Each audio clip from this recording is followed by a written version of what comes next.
Lewis Hamilton complained of suffering from back pains after the Azerbaijan Grand Prix as Mercedes' bouncing issues worsened. Lando Norris has claimed Mercedes could easily get on top of their bouncing issues with a simple fix. The McLaren star has said the team could put a much stiffer floor on Lewis Hamilton and George Russell's cars as well as raise the ride height.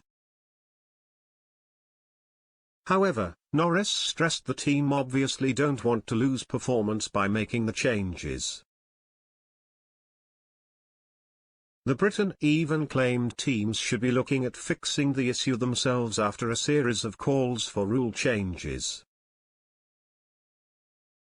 Speaking to F1 TV's post-race show, he said, "It's what you have to deal with, it's the trade of trying to gain performance.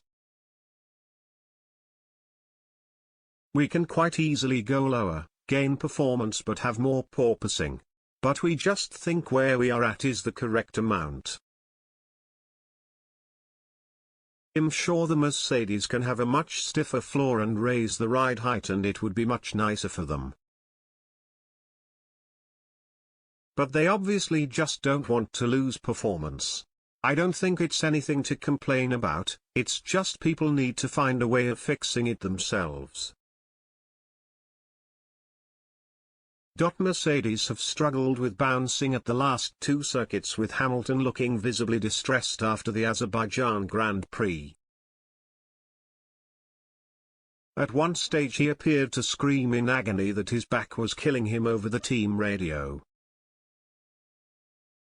After the race, the seven-time champion appeared he was struggling to get out of the car and later admitted he was biting down on his teeth due to the pain.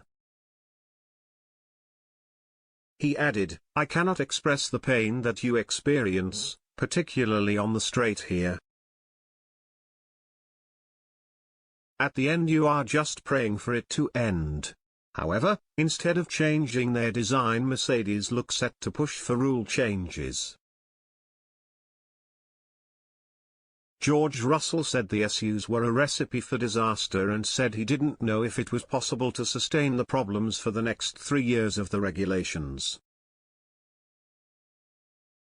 Ahead of the race, Toto Wolff appeared to demand talks with the FIA over the situation as he questioned the regulations. He said, "I think that most of the drivers have now come to the conclusion that it's really bad. The regulations will follow for many years. It's the moment now to say that is a real issue and what can we do to lift everybody up."